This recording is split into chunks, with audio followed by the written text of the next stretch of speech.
Welcome to the Growth Pod. Today on the podcast, we have Aurora Winter, who is a successful entrepreneur, best-selling author, TV writer, producer, and the founder of SamePagePublishing.com. Using her expertise in film and neuroscience, she helps people tell memorable stories that build brands, books, and businesses. Aurora's book, Turn Words into Wealth, Blueprint for Creating Your Business, Brand, and Book, shares how the right words can dramatically increase income, impact, and influence. Aurora, welcome to the podcast. Oh, it's great to be on the podcast with you, Angela, and I look forward to helping the listeners turn their words into wealth. Yes, we were chatting quickly before we started recording, and I have had a chance to read through your book, and I found many good takeaways in it. And so I am very excited for our chat today, where you'll be Awesome. sharing 7 ways to make 7 figures as a thought leader. Before we get started, can you share a little bit about why you're the expert that we should listen to on this topic? I love that you asked that question. All right. So, the reason that I have something of value to offer on the topic of turn words into wealth is a couple fold. One, I launched a 6-figure business in 6 months, starting from zero on the back of a book. So, I know how to do that. Two, I pivoted a business and launched a brand new business and tested whether or not the market wanted it using a book. Within 90 days, I thought, oh, yeah, they actually do want it. And then I turned that PDF into a real book and in 90 days generated $250,000 of new revenue. So, in other words, I do have a lot of expertise taking a book and turning it into a revenue stream, which is one of the things we're going to be talking about today. Other fun fact, my background's in film and television. I've been responsible for over 250 hours of programming and a development budget of $1.5 million a year. Launched my own film and television production company and raised $5 million to do that. So I know a little bit about communication, including the entertainment side of it, and also the practical side that we'll be talking about today for the listeners who are entrepreneurs or thought leaders. Amazing. So, with all that in mind, I'm anxious to know what are the 7 ways that we can make 7 figures as a thought leader? Okay, well, real quick, and I've gone into great detail in the book Turn Words into Wealth. Number one, attract premium clients at premium prices by becoming the authority. Number two, attract investors or launch a startup. All the companies that I've helped raise capital have raised at least 7 figures, sometimes 8, just by understanding how to communicate the right words at the right time to the right people. Number 3, movies and merchandising. You've got a copy of my new fantasy book, Magic, Mystery, and the Multiverse. I'm meeting with BBC in 2 weeks, and they're interested in a 12-part TV series based upon that book series. So that's, the Harry Potter example, but Harry Potter also has all kinds of merchandising, at Universal Studios. They've got the games, they've got the wands, they've got the costumes, etc. Number 4, a free book and an upsell. If you want to see an example of that, you can go to turnwordsintowealth.com. So that's where you give a book away for free, or an ebook or an audiobook or part of a book, even a couple of chapters. And then you offer people more value so they know, like, and trust you. In the case of turnwordsintowealth.com, you'll get 5 free videos that show you how to attract capital, clients, and media coverage. And then at the end, you're offered a business breakthrough session for free. If you are a thought leader or expert or entrepreneur and want to get help with your message, it offers you that. That's another example. Number 5, speaking. Speaking is the highest paid profession. For example, Hillary Clinton makes $250,000 per talk. I hear that Tony Robbins apparently makes $1 million per talk. If you would like to be in that circle of people who make the most amount of money per minute, then you basically need a book. Number 6, training and certifications.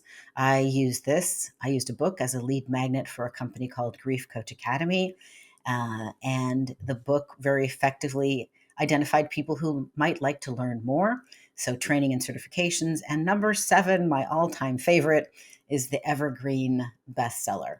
So that would be an example like Magic, Mystery, and the Multiverse, that fantasy series, or other book series like The Miracle Morning, or I'm helping a client with a series of legal thrillers based on a character called Jake Fox. So that really quick And why I wrote a book about how to monetize your book is because it was heavy on my heart. The average first time author spends 3.5 years writing a book, and they would put all that effort into their book, and then they would drop the ball at the finish line. They didn't have somebody like you, Angela, coaching them on the marketing, coaching them on how to turn this all into business. And so a wonderful book wouldn't offer a next step for people. So I wanted authors and experts and thought leaders to think about, what will people want after they've read your book, and can you provide a service that can offer, that can generate 6, 7, or 8 figures for you and add more value. Absolutely. So it sounds like there are so many different ways that you can take a book and make 6, 7, or 8 figures, like you mentioned. And it also sounds like you've dabbled in a lot of these, all of them actually. So do you recommend that we do all 7? Should we pick just one? I Or think do you you should recommend pick that we do one some? and Yeah. focus. Okay. And it really depends where you're at. So, for example, I wrote a little book called Marketing Fast Track when I wanted to pivot my business. At the time, I was known as the founder of the Grief Coach Academy. People knew me as somebody who helped people through grief. But more and more people were coming in there, said to me, how did you get on TV? How'd you get on radio? How'd you write so many books? So I wanted to test if people were really interested in getting my help as a marketing mentor. Well, being a marketing mentor is completely different from being the founder of the Grief Coach Academy. As you know, you're in marketing, Angela. So I wrote a quick book. Well, I had somebody interview me who had interviewed me before. I had been interviewed for Tony Robbins' team of coaches by the director of coaching at Tony Robbins. He'd interviewed me about grief coaching. I called him up and said, "Hey, do you want to interview me about marketing?" And he knew that I had expertise launching several different businesses. So he's like, "Sure." So I choreographed the interview. You have to choreograph it. So that, like Angela's very, very well organized. She sent me a list of the questions she was going to ask. Anyway, so I answered those questions on a live training seminar for Tony Robbins coaching. I liked the interview. I transcribed it. I turned that into a little baby book because it was only a PDF, and I got 2 TV interviews from that, and used it to also help fill an event. And then people got that marketing funnel. They got the videos, added value, and then they were offered a free business breakthrough session. And within, I don't know, a month or something, it generated $15,000. So I'm like, okay, not a bad test. I think people are interested in having me as a marketing mentor. And that book is called Marketing Fast Track. You can actually get it for free anywhere you get books. And I do that because so many people only write the finished book, like this big fat Turn Words into Wealth book is polished. But I wanted people to be able to see, what is a minimum viable product book. It's a very short book. It adds value. And you can do a book like that very quickly by having somebody interview you. Yeah, so you're really thinking about the reason behind why you're writing a book. And for your example, where you're testing the market, it's a little bit of a shorter book than you would do when you've already proven your concept, like you had with Turn Words into Wealth. Exactly. So it sounds like you need to learn a lot about what goes into communication. And so I'm interested in, what can you share about the neuroscience of communication and how that plays into the 7 ways that you outline in your book to make 7 figures as a thought leader? Most of us who are very well educated kind of learn the wrong message at university about how to communicate. We have the idea, because this is what we're trained to do in university, that if we send somebody the verbal equivalent of an Excel spreadsheet, that is optimal communication, and they'll just open it, understand what we're saying, and go from there. And that is not at all how the human brain works. So to leverage the neuroscience of communication, you need to understand that the brain has got different components. And what's best is first address the croc brain. That's the ancient reptilian brain. And is this interesting? Is this dangerous? Is this something to mate with? Is this something to eat? It's kind of the looking for the shiny, sexy, interesting, but not, a little bit scary is okay, but not so scary that it shuts down. So you want to appeal first to that. So that could be the title of a book. For example, Turn Words into Wealth is attracting, it's telling you very quickly, what category are we in. If you're not interested in that, you move on. Or Magic Mystery and the Multiverse, it's telling you what category we're in. It could be considered to be the subject line on an email. It doesn't have to be clickbait, but it's something like, what are we talking about here? Not the meat of it. But so you want your communication to always start there. And then the second step is, and you want to have a pause in between, like, I'm going to ask Angela, does she has anything to add to that before I go on to step two? She You can doesn't. continue. Okay.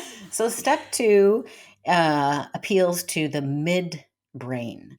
So human beings survived because we lived in tribes. So we are uh, alone, we do not survive.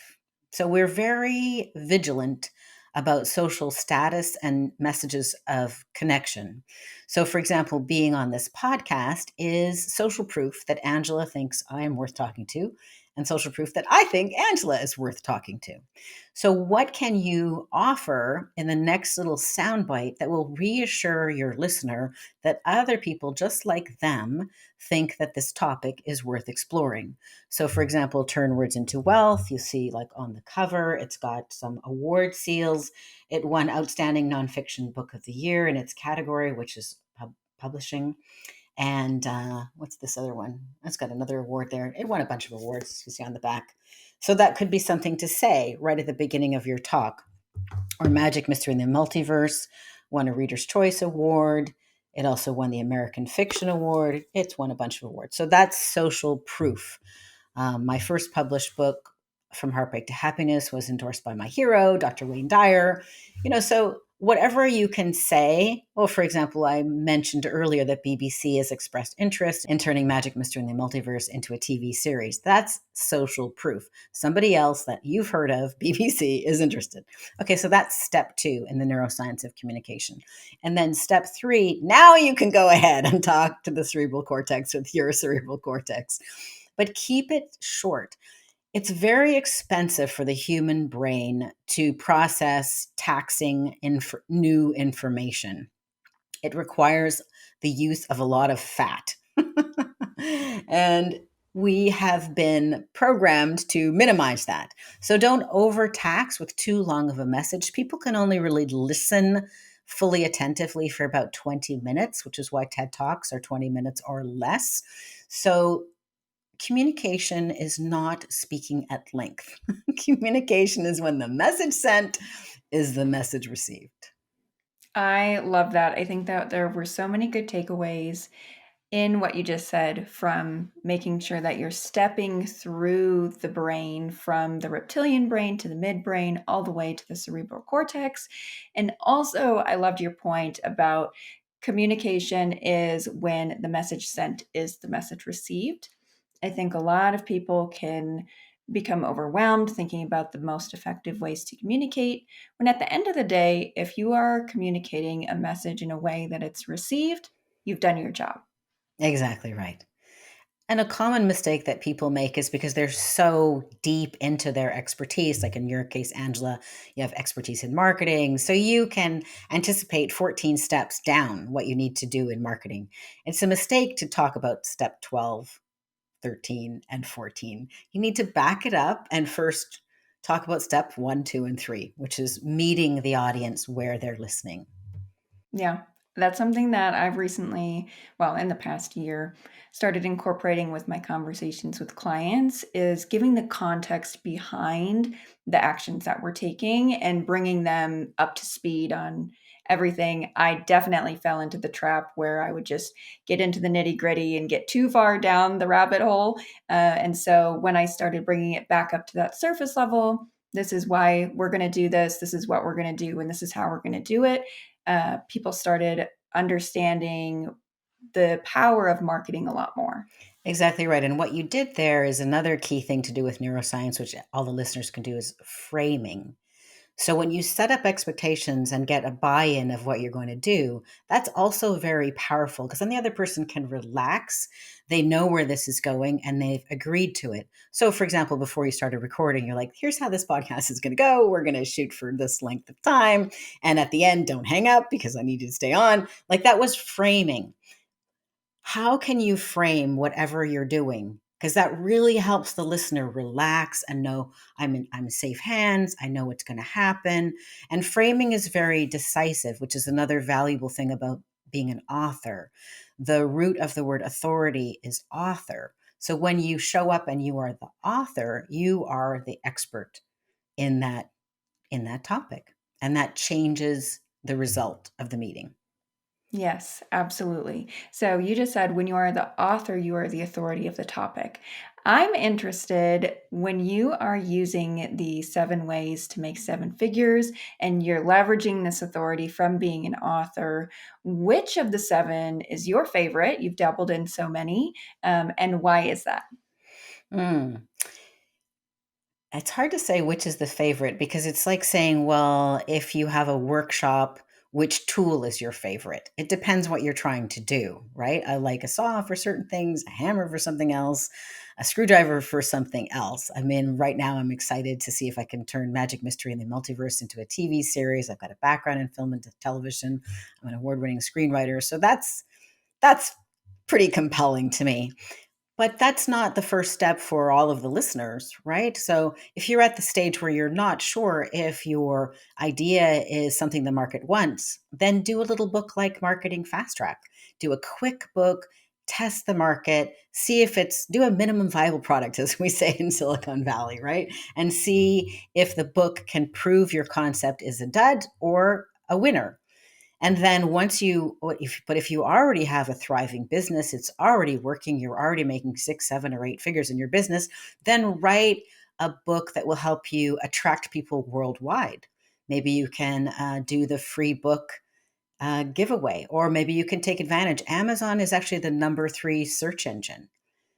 And people on Amazon already have their credit card usually pre-installed. They're looking for the answer to a problem. So if you already have a working business, for example, some dentists, I helped them create their book, and they grew their business from 1.5 to 6.5 million. Everything was already working, nothing was broken, but it helped them launch to the next level and attracted people who wanted a beautiful smile after 40, and they were on average spending 10 times more than people who were in their 20s who just wanted to do something for 20 bucks. Yes. That's great. So it sounds like the most important one of the 7 ways is really the one that will help you achieve your goals. And Exactly. so you just need to figure out in your business where you want to go and then which one of these will help you get there. Exactly right. Amazing. So it sounds like you have some really exciting things in the work. What is next for you? Well, I am about to do a Kickstarter for Magic Mystery and the Multiverse. I'm just putting the finishing touches. It's at the editor with book number 2. So you've got book number 1 there. So I'm doing a Kickstarter of books 1 and 2. And on Kickstarter, you can offer all kinds of special things, special editions, bookmarks, color. I've got the maps, I've got character art. And also I can offer, for example, I'm having a lot of fun. Some one lucky person is going to be able to name a character. So kind of a legacy thing. So all of the books will be printed with that one character having the name of the person who decided to name themselves or their children or grandchildren. So that's kind of fun. I always like to try new marketing things. I've never done a Kickstarter before, although I've written 10 books. It'll be my first Kickstarter. So I like learning something new. So that's fun for me. Have you ever supported anything on Kickstarter, Angela? Yes, one time in college, but I can't remember what it is. But I'm definitely going to check out your Kickstarter and see what Awesome. goodies I can get when I support. Great. If listeners want to keep up with your Kickstarter or anything that you're doing online, where's the best place for them to do that? The best place for them to follow the Kickstarter is go to magicmysteryandthemultiverse.com. When the Kickstarter is like right now, you can follow on Kickstarter, which is free. You do need to set up a Kickstarter account, but it's quite fun seeing everything on Kickstarter. After the Kickstarter is not live, it will redirect you to get more bonuses and goodies for that fantasy series. And then if people are interested in getting help with their book, they'd like to check out, go to samepagepublishing.com, and they can get a free Thought Leader Starter library. And once you've consumed that, if you'd like to get more help, you can sign up for a free business breakthrough session with myself or somebody on my team. Of course, I think the good place to start is by reading the book, Turn Words into Wealth. Put a lot of effort into that, and I think it will answer your questions about neuroscience. And you can take a deeper dive and get examples of how different people, myself, my clients, Famous people like David Goggins or Tim Ferriss have used these different processes, and hopefully there's one of those that will just be the perfect fit for you and your business and help you go to the next level as a thought leader.